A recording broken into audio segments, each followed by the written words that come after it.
நீ ஏன் பிள்ளைய பழி வாங்குற, நான் உன் பிள்ளைய பழி வாங்குறேன். இல்லை என்னால் என்ன முடியுமோ அதை செய்கிறேன். அ என் குடும்பத்தை நீ அழிக்கலாம்னு நினச்சீன்னா நான் சும்மா விட்டுருவேனா? இப்போ எனக்கு ஒன்றும் வேண்டியதில்லை. என்ன பண்ணால் பார்த்துக்கலாம். இப்போ நான் கொடுக்குறேன். என் சொத்துல எனக்கு பங்கு வேணும். 3ல் ஒரு பங்கு வேணும் தானே? பொம்பளைகளுக்கும் ஒரு பங்கு உண்டுன்னு சொத்துல சொல்லியிருக்கு தானே? நீ சம்பாதிச்ச சொத்தெல்லாம் நீ வச்சுக்கிட்டு போ. உன் தம்பி சம்பாதிச்சதெல்லாம் வச்சுட்டு போகட்டும். என் சொத்து இருக்குல்ல, அப்பா சம்பாதிச்ச சொத்து, அதில் 3ல் ஒரு பங்கு எனக்கு கொடு. நிலம் இருக்குது, வீடு இருக்குது. இப்போ நீங்கள் பண்ணீங்கன்னா மில்லே அப்பாது தானே? அதில் 3ல் ஒரு பங்கு எனக்கு கொடுத்துரு அப்படின்னு கேட்க போகிறாங்க. சரி, இதோட விழுமா நினைக்கிறியா? என்ன சொத்து கேட்குறியா நீ? நான் மட்டும் கேட்கல. என் பிரச்சனையில் திரும்ப வந்தீனாக்கா என் மருமகளையும் விட்டு சொத்து கேட்க சொல்லுவேன். கதாயம்மா சரியா போச்சா? நீ தானே பெத்த பிள்ளை தானே? நான் வந்து சொத்து இல்லைன்னு எழுதி கொடுக்கல. நான் பெத்த பிள்ளை தானே? அவள் வந்து ராஜி வந்துட்டு சொத்து கேட்பா. பார்ப்போம். அப்போ இந்த சக்தி வேலனை ஆடுற ஆட்டம்னா எங்கே போய் அடங்குதுன்னு நான் பார்க்குறேன். என் சொத்தை கொடு, 2 பங்கு ஆயிரும். 3 பங்கில் ஒரு 2 பங்கு, ஒரு பங்கு எனக்கு கொடு. மீதி 2 பங்கு இருக்கா, 2 பங்கில் வந்துக்கிட்டு அப்பா சொத்து பொண்ணுக்கு தானே, பொண்ணு கொடுக்கட்டும் அப்படின்னு பேசுனாக்கா இவர் ஆடி போயிட போகிறாரு மிஸ்டர் முத்துவேலு. ஏய், சொத்து வாங்குற லெவலுக்கு வந்துட்டியா நீயே அப்படின்னு. ஆமாம், என்ன நடந்துச்சுன்னு உனக்கு தெரியுமா?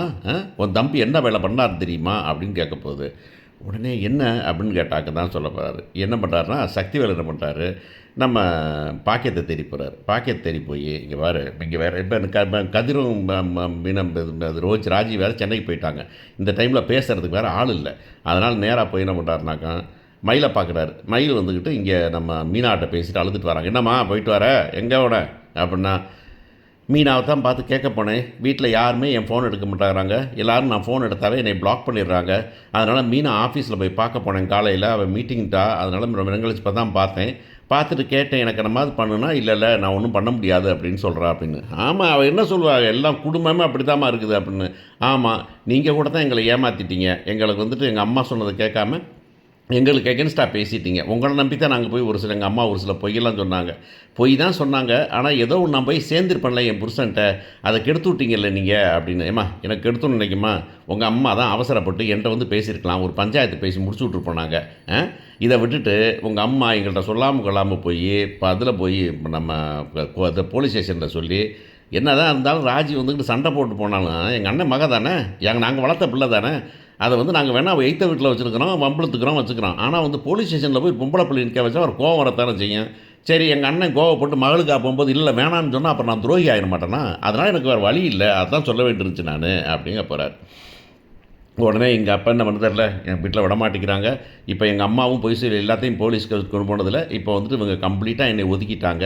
என் வாழ்க்கை இப்படி வீணாக போச்சு அப்படின்னா, இங்கே பாரு, உன் வாழ்க்கை வீணாக போகாது. உங்கள் அம்மாவை கூட்டிகிட்டு வா, மில்லுக்கு வர சொல்லி உங்கள் அம்மாவை எங்கள் அப்பாவையும் சேர்த்து கூப்பிட்டு வா அப்படின்னா அவங்க அப்பாவை மில்லையும் கூப்பிட்டு வந்து, இங்கே பாருங்கள், நீங்கள் வந்துட்டு ஒழுங்காக நடந்துக்கிட்டீங்க, சொல்கிறத கேளுங்க. நீங்கள் எக்ஸ்ட்ராவாக என்ன மாதிரி ஃபிட்டிங் போட்டிங்கன்னா பொழப்பாயிருந்தேன்.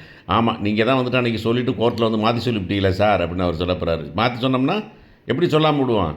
ஏய்யா, உன்ட்ட சொல்லி எங்கள் தங்கச்சி குடும்பத்தையும் எங்கள் மகளையும் வந்து உள்ளார ஜெயிலுக்கு அனுப்ப முடியுமா? அது ஆகிறதில்ல. அதனால தான் சொன்னான், நீ என்ற மாதிரி செய்கிறதுக்கு முன்னாடி என்ற ஒன்று கேட்டிருக்கணும். நீ நான் கோவத்தில் அங்கே நின்று போலீஸ் ஸ்டேஷனை சொல்லுன்னு சொன்னால் உடனே நான் சொன்னேன்னு போய் கேட்டு பண்ணிட்டியா அப்படின்னு சொல்லி அவர் கேட்க போகிறார். கேட்டுட்டு இப்போ நான் சொல்கிறத கேட்டிங்கன்னா பண்ணலாம். இப்போ நீங்கள் ஒன்றும் பண்ண வேண்டியதில்லை. நீங்கள் போயிட்டு உங்கள் மகளை வந்துக்கிட்டு சப்ஜாடாக போய், இது என் வீடு, டிவோர்ஸ் கிடைக்கிற வரைக்கும் நான் இங்கே தான் இருப்பேன், நான் விரும்பி போகலை அப்படின்னு நீ சொல்லி அப்படின்னு வீட்டில் போய் உட்கார சொல்லு. நீங்கள் போய் தைரியமாக போய் சொல்லுங்கள், உள்ளார போய் உட்காந்துருங்க. நீங்கள்லாம் போகாதீங்க, அதை பிள்ளை மட்டும் போடும், அது வாட்டில் போய் கிச்சனில் போய் சமைக்க சொல்லுங்கள் அப்படின்றாரு. உடனே ஏங்க போய் அது கழுத்தை பிடிச்சி தள்ளிட்டாங்களா? அவ்வளோ தைரியமாக அந்த வீட்டில் யாருக்கும் கிடையாது. கழுத்தை பிடிச்ச தைரியம் அப்படி வந்து இழுத்து விடணும்னா ஒரே ஒரு ஆள் தான், குயிலி தான். குயிலி ஊரில் இல்லை, குயிலி பெங்களூர் போயிருக்கா. அதனால் ஒன்றும் பிரச்சனை இல்லை, நீ போய் இருக்க சொல்லு அப்படிங்க போகிறாங்க. உடனே வந்துட்டு இந்த பொண்ணு, நான் அப்படி வெளியே வந்தோம்னா நான் பார்த்துக்கிறேன் அப்படின்னு. இந்த பொண்ணு போகும்போது போய் அங்கே வீட்டுக்குள்ளே போய் உள்ளார இறங்க போது, இறங்கி வந்து நேராக கிச்சனுக்கு போகும்போது, கிச்சனில் போய் அத்தை காஃபி போட்டு மற்ற அப்படிங்க போது ஒரு கடுப்பாக போகிறாங்க. அவங்க கடுப்பாகி, ஏய் என்னத்திட்டு வேந்த வெளியே போடி அப்படிங்க போகிறாங்க.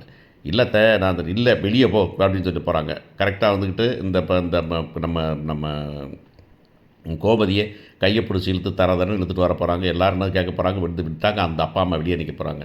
ஏங்க வீட்டில் வந்து குடியிருக்க வந்த பிள்ளைய அப்படின்னு சொல்கிறேன். பாருங்கப்பா, மானம் கட்டு மரியாதை புத்திரம் உங்களுக்கு, என்ன பண்ணிக்கிட்டு இருக்கீங்க நீங்கள் அப்படின்னு உடனே இவங்க என்ன பண்ண போகிறாங்க, இந்த பக்கம் எய்த்த விட்டுக்கிறேன். ஏங்க அன்றைக்கி வந்து அங்கே ஜாதி சொன்னீங்கல்ல, சரி நாங்கள் செஞ்சதெல்லாம் தப்பு தாங்க, நான் தான் தப்பு பண்ணேன், என் மகன் ஒரு தப்பு பண்ணலை. ஏங்க அதுக்காக வந்து நான் பொய் சொன்னேன், ஒரு பொறுப்பில் கல்யாணம் பண்ணிக்கிறதுக்காக பொய் சொன்னேன், அவ்வளவுதான். அதுக்காக வந்து உங்களை பூரா வந்துட்டு இப்போ டிவோர்ஸ் பண்ணிட்டு போயிடுவாங்களா?